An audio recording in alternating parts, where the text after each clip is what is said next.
Welcome to the first edition of the Behind Enemy Lines podcast. I'm your host Giles, and joining me we've got regular Callum. How you doing, Callum?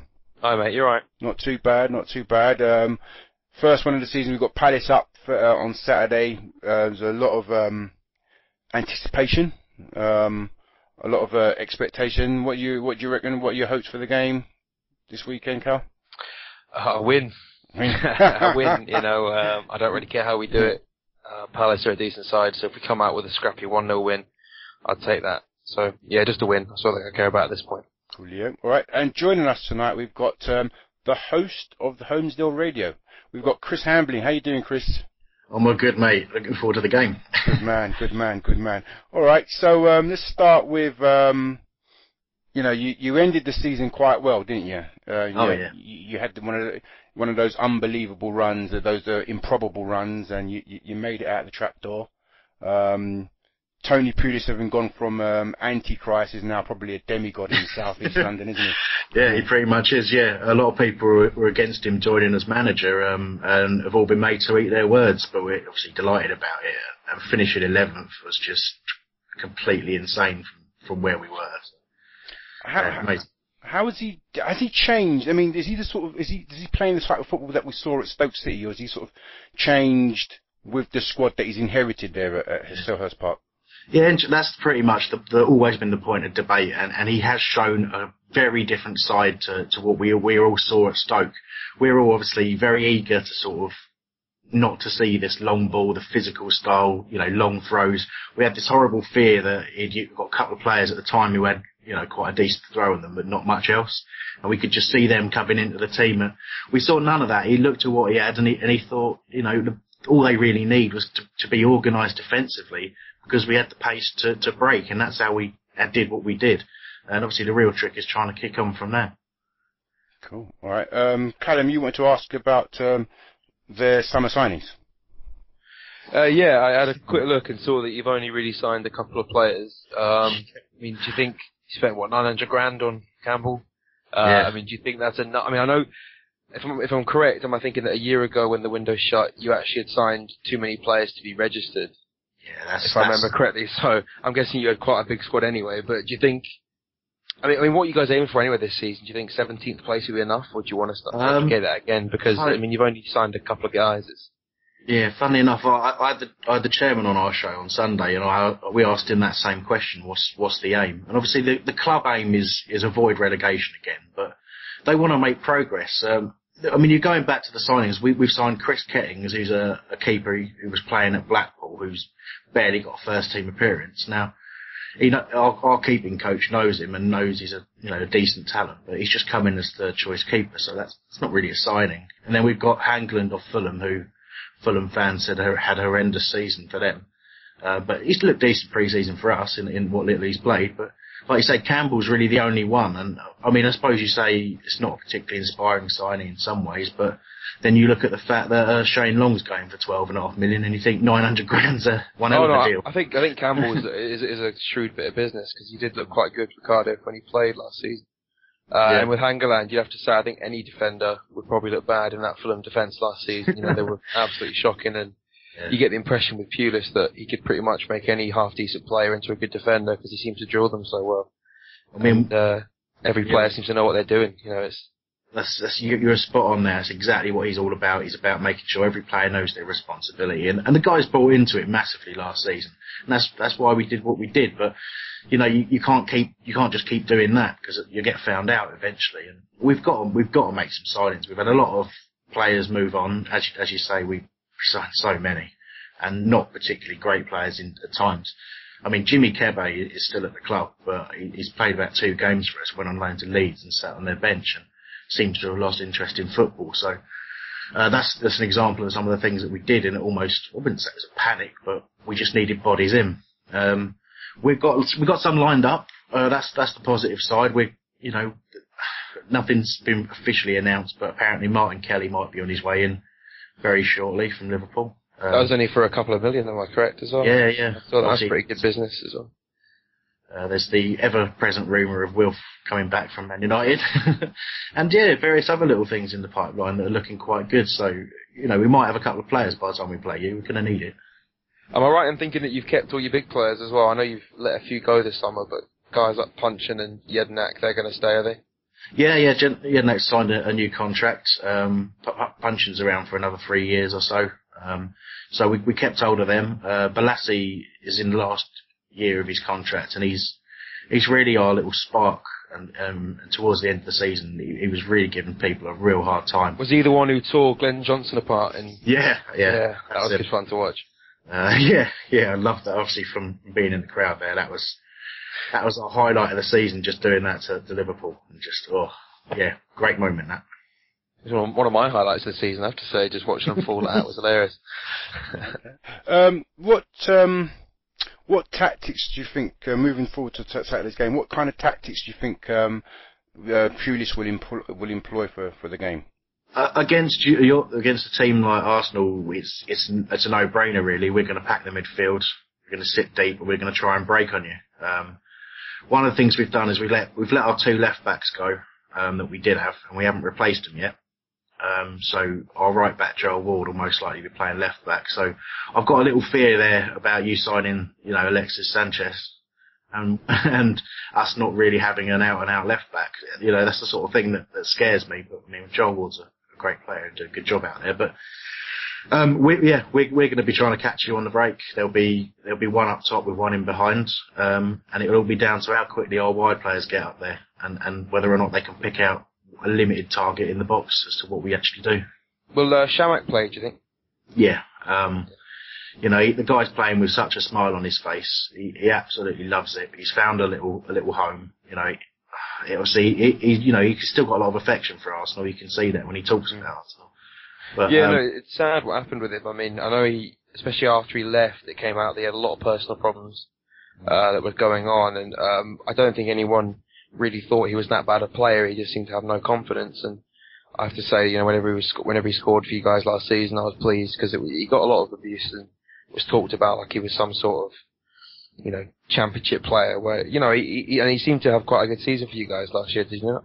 Yeah, he did. He's a number 10 for us now. Is he? It's bizarre. We bought him and everyone thought, well, if we can get him scoring goals, you know, he's got 10 to 12 in him at least a season.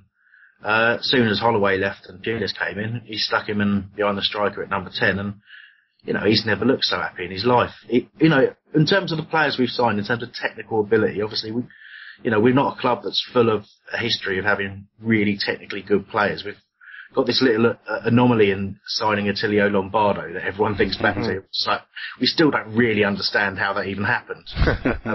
But other than that, we don't have this luxury sort of having these technical guys who've made an impact on the team, and he's right up there with the very best we've ever had in that ability. Really? But on Saturday then, do you think he'll be as a lone striker though? No, he'll definitely be in behind. I think. Oh, he'll be behind. He'll be in behind probably Campbell or potentially Gale. What about Glenn Murray? He's back from injury now, is he not? He is. Yeah, one thing they've looked at pre-season was playing him and Shamak up almost together, and unfortunately that seems to lend itself to the sort of defence playing a longer tactic, and it hasn't worked pre-season. And you can't read too much into pre-season, I know, but no one looked particularly happy with that. So Murray himself, funnily enough, is sort of usually comes on for Chamak and plays in that number 10 role as well.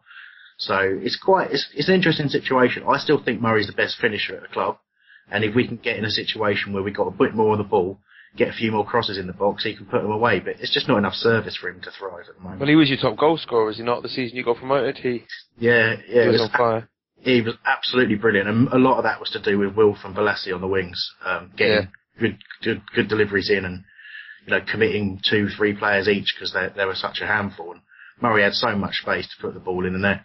We don't have that now.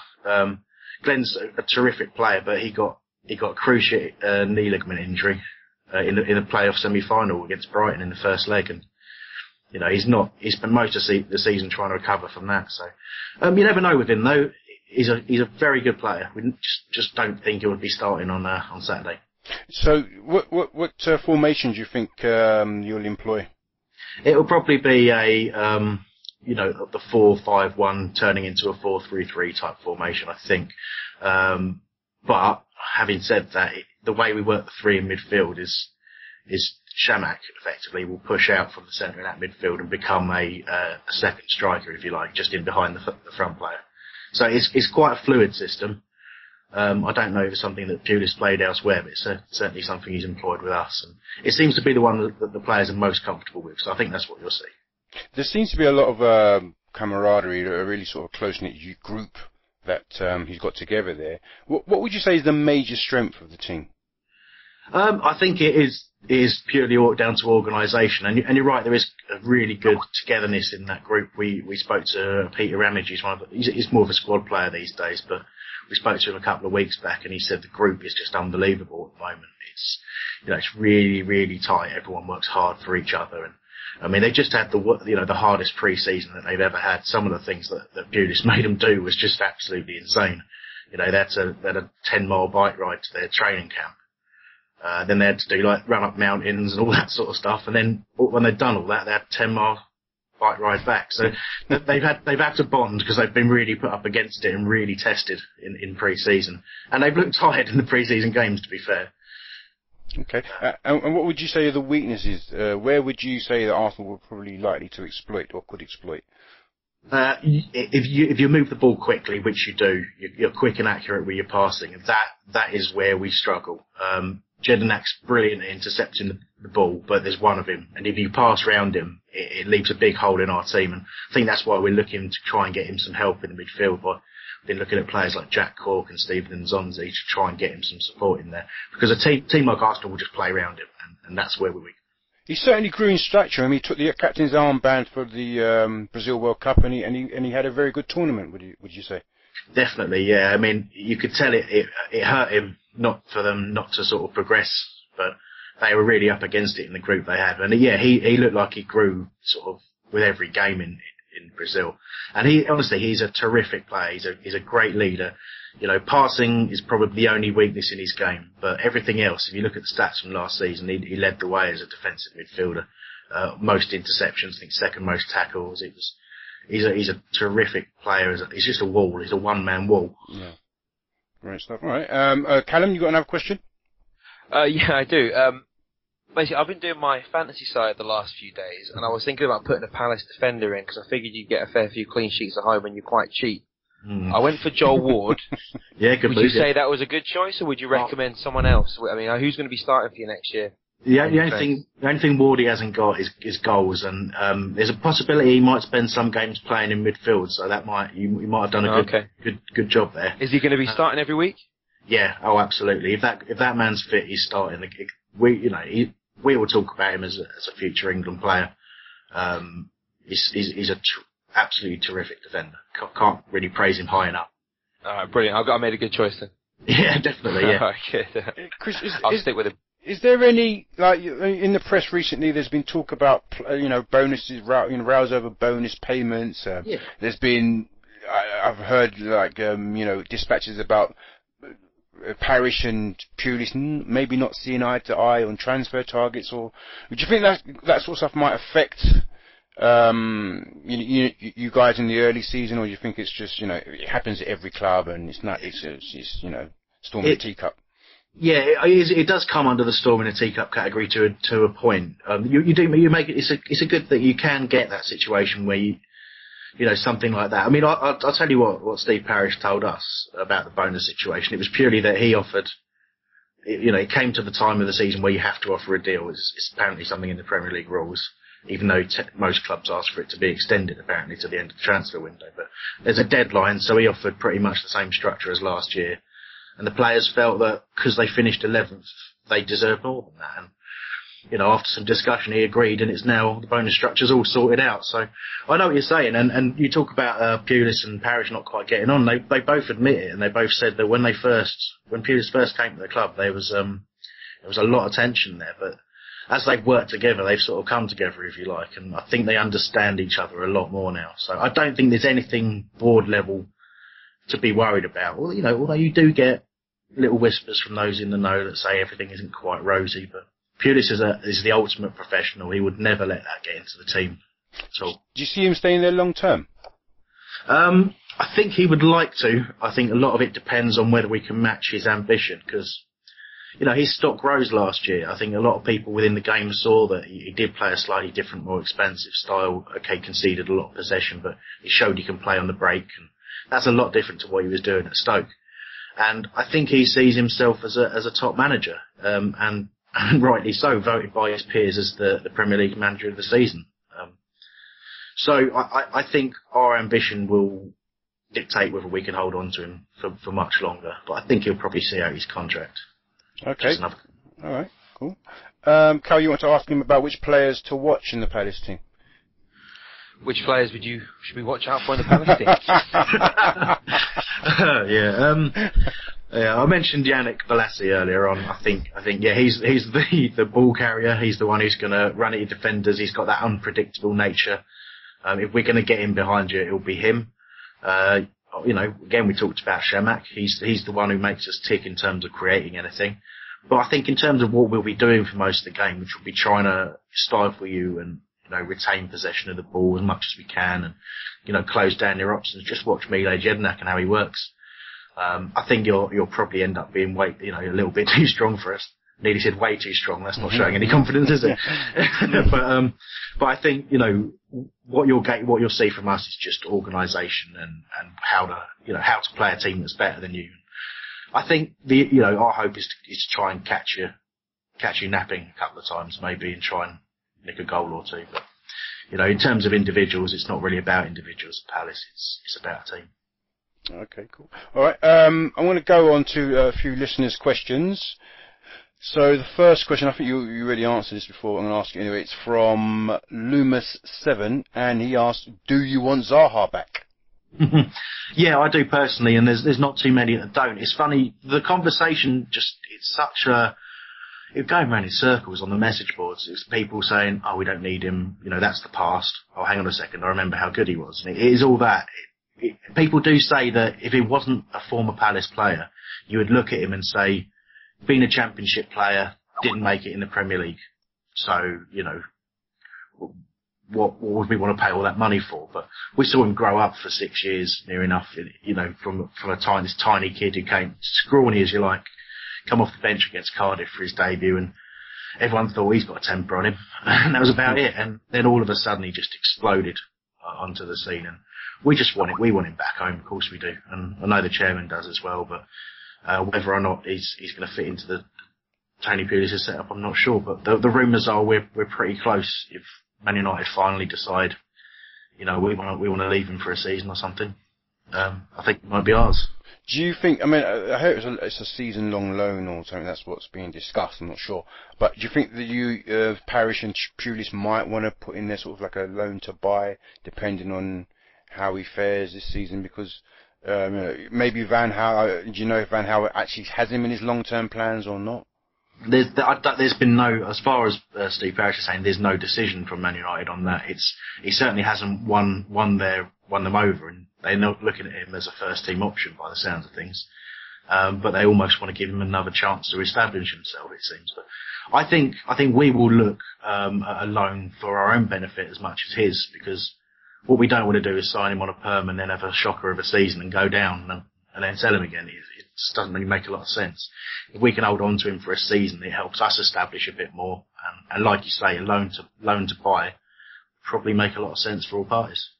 Okay, cool. All right, another question. We've got Joe Buckle AFC. He says, their impression of us would be interesting to see other teams' perspective how they think we'll do outside of Man City and Chelsea. So what is your perspective or impression of Arsenal, and how do you think Arsenal will fare this season? I think you've been really, really smart over the last couple of years. I think Arsene Wenger's kept his head when things weren't quite going your way, and you've had your little spells where, you know, it looked like you were struggling for a bit. And I think what he's done is he's bought wisely, but he understands that players sometimes, particularly when you're bringing players in from abroad, that they need time to adjust to the Premier League. And I think you've got a group of players, the likes of Özil and Podolski, who have been there and have done well, but now they come into a position where they're totally comfortable in that league. And I think you're going to surprise a few this season. I think Sanchez is a great signing.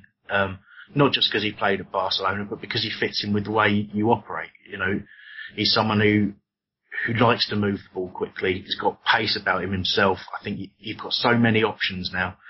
I mean, when you look at your bench, that's always, I think, the sign of where a team's going to be. If you get your first team out and you look at your bench, you think, hang on a second, I could easily swap all of these over and not worry.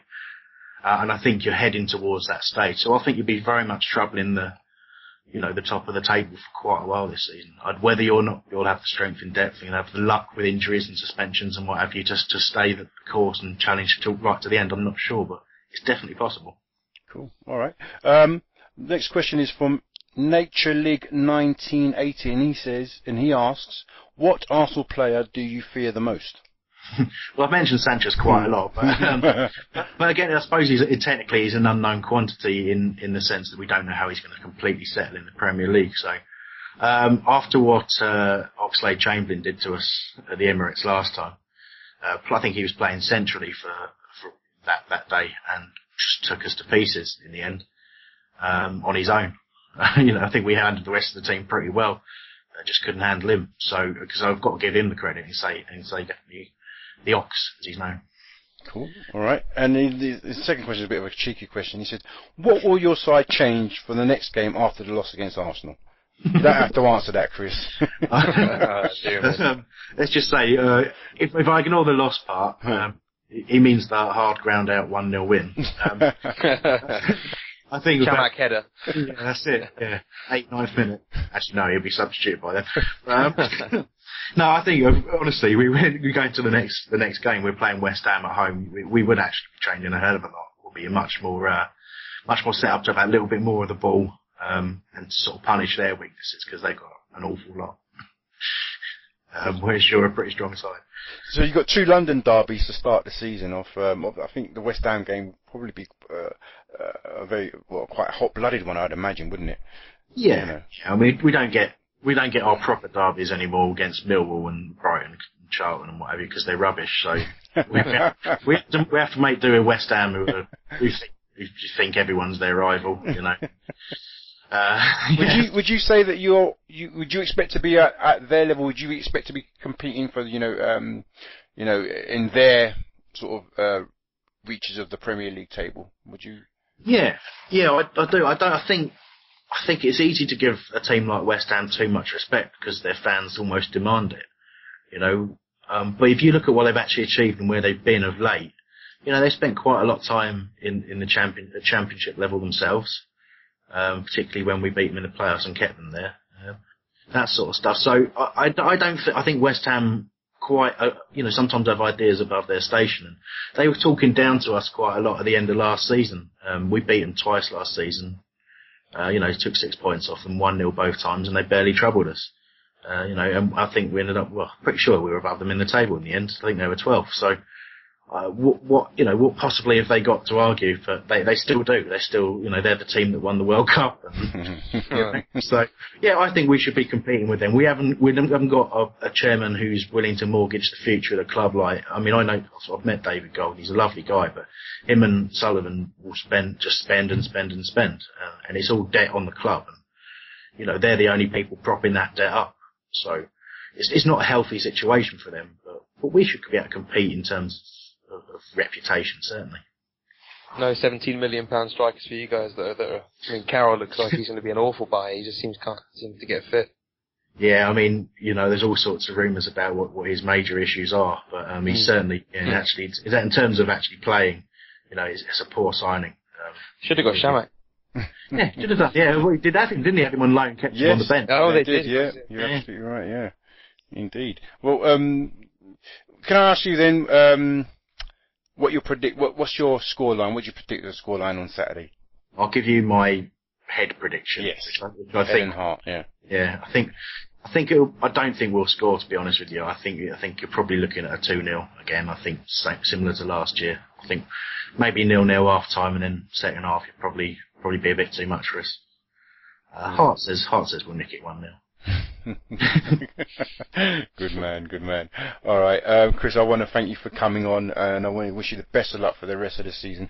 Palace has always retained a soft spot in my heart because you gave us Kenny Sampson, you gave us Ian Wright. I'm not going to speak about Eddie McGoldrick, but down the line, down the years, we've we've done some good business with you guys. Yeah. So I think I said last time, I've got a lot of respect for Arsenal and the way you guys play football, and obviously very best of luck to you guys as well. Great stuff. All right, Chris. Good luck, mate. Thanks for coming on, pal. No problem. Bye. Bye now. Bye-bye. All right, that was Chris Hambling of the Holmesdale Radio. That's the Crystal Palace's main radio station. Callum. Yep. What are your hopes for the game? What are your expectations for the game on Saturday?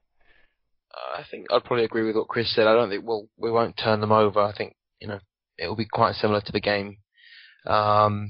We'll be 1-2-0 and Chamberlain scored twice. I think it'll be tough to break down. We'll probably not be at our best. I think we'll take a lot of confidence from the weekend, but I think we'll have enough to see us out for 3 points. So I'd go for 2-0 as well, probably.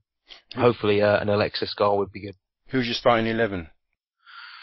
I would pretty much go for the same team we had at the weekend, but I'd bring in Giroud for Sonogo. I think with the Germans having only come back this week, I wouldn't bring them in. Hopefully Koscielny will be fit. Cazorla, I think, was fantastic at the weekend. He deserves to start. I also think in Özil's absence, it's quite good to have two, with Ramsey and Wilshere there, rather than an out-and-out number 10. We have two central midfielders with Arteta sitting behind. I think it really helps Arteta to have two players in front of him willing to work rather than just the one alongside him.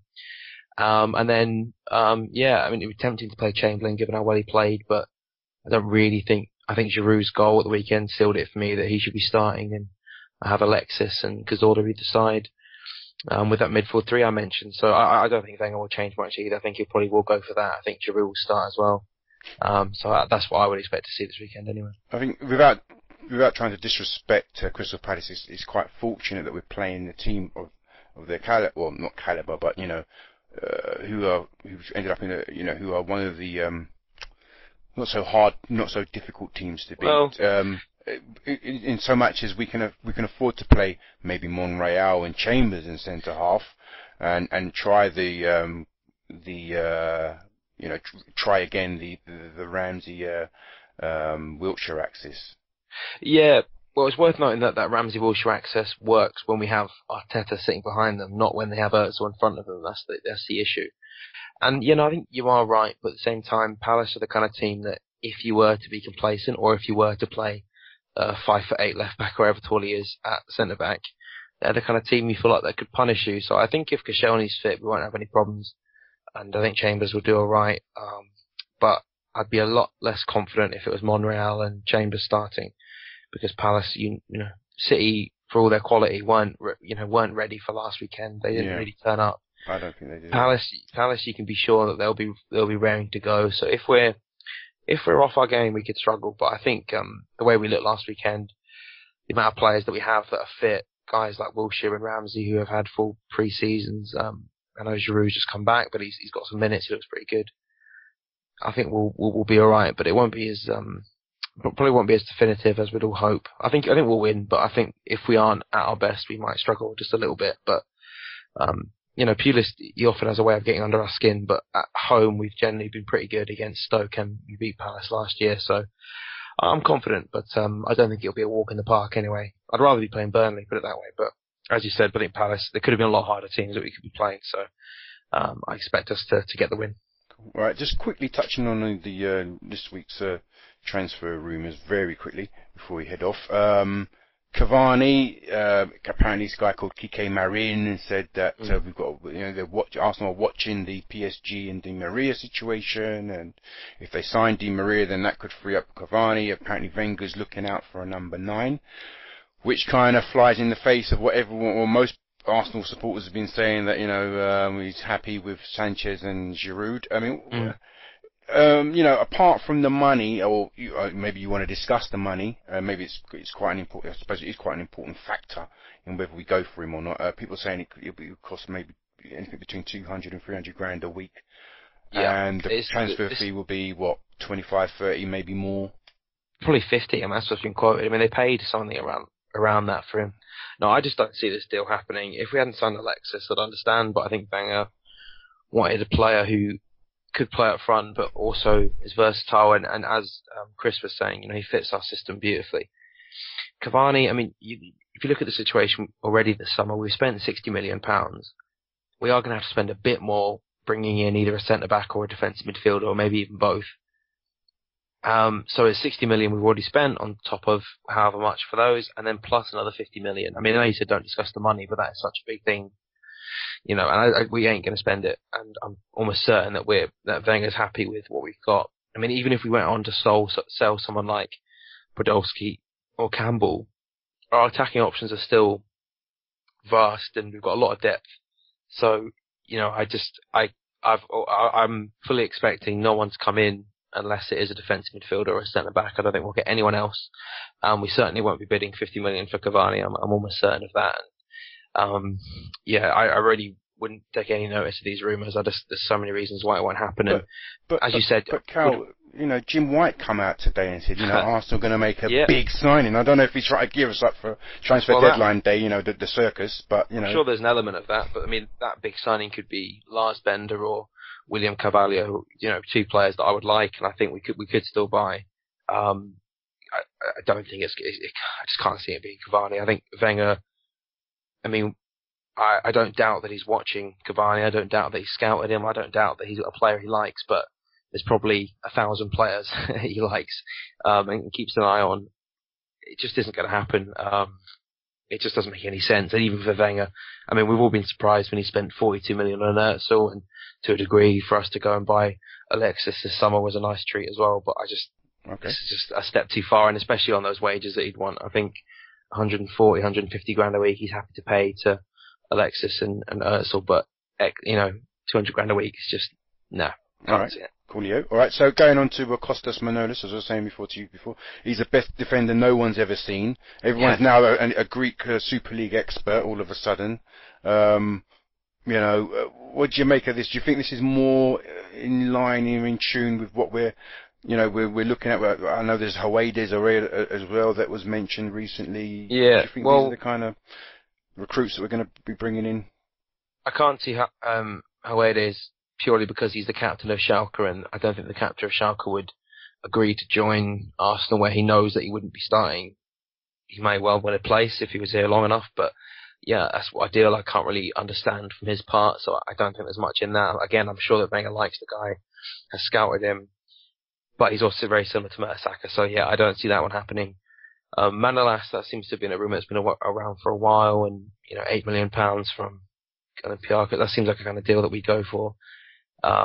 But my stance on this is pretty much, if Wenger thinks he's good enough, then I'll go along with that. None of us would have probably said that Laurent Koscielny could become a world-class centre-back when we signed him from Lorient in 2010, and look where he is now. He's one of the best defenders on the planet for my money. So if Wenger goes and gets Manolas and thinks he's good enough, then I'll be happy with that, and I think it'll be good. My only concern would be that if we got Manolas, I'm not convinced we'd buy a defensive midfielder as well. So for me right now, if we only get one more player, and I think we probably will only get one more player, I'd be going for someone like William Carvalho, who can not only act as our first choice defensive midfielder, he can also act as a cover for centre-back as well. I think that's probably our best option, and there has been talk about us going in for a player who is versatile and can play more than one role. So, I'm not against the signing Manolas, but I am wary of the fact that we've got a big squad and that Wenger probably won't do too much more business. So, yeah, as an isolated deal, I think it'd be fine. But in terms of our squad as a whole and the way this transfer window has gone, I think we need to be looking for that marquee signing in midfield who can also potentially double up as a centre back. Well, both would be perfect, but it's unlikely, I think. I suppose that's your point of view. But Callum Chambers can play a number of roles. Manolas, from what I understand, is a really great talent. I've also heard that as a Greek paper came out today and said that the Olympiacos president wants money plus Joe Campbell in the deal. That would make sense, wouldn't it, given that he was there last season, that his stock has significantly risen. But it's tough with Joel Campbell because I think we all want him to stay. We want him to do well, as we discussed on Twitter the other night. But at the same time, I look at the squad and you think, well, where's he going to fit in? I mean, once Podolski is back, once Özil's back, there's 2 other players that are in his way. Well, Walcott's back as well, of course. So, suddenly you start to think, well, where's he going to play if we've got Chamberlain, Walcott, Cazorla, Podolski, Alexis? These are all players that can play on the wings and would probably be ahead of him in the pecking order. And if we wanted to use him up front, Alexis and Giroud, I'd imagine, would be ahead of him as well. So, I don't know. I think Wenger's said a few times this summer that he wants to keep him, that he wants to have a look at him, that he wants to give him his chance. But I wouldn't be surprised either if he sold him, and I think that'd be a shame. I think he's earned his chance at the club, but at the same time, he's probably not going to play an awful lot. I know that Gnabry's going to go out on loan probably, and Rio, there's no future for him here. But yeah, it's tough to see where we're going to end up, given the strength of the squad in those wide positions. But who knows? Only Wenger often keeps his cards close to his chest, and we probably won't. There'll be things that happen between now and September 1st that we probably didn't see coming. And but on a personal level, I certainly wouldn't want to lose Campbell. I think he's a good prospect who also has the bonus of being extremely versatile. He's a guy who can play on both wings, and I think he can probably do a job through the middle as well. And we're not exactly gifted with a huge number of strikers, so he's a good option to have. I'd probably say that Podolski would probably be more likely to leave, given that he's on 100 grand a week, can only really play one position, and that position really isn't his best one. I think his best position is in a 4-4-2, playing off a main striker, and we don't have that in our team. We play a number 10 and an out-and-out striker.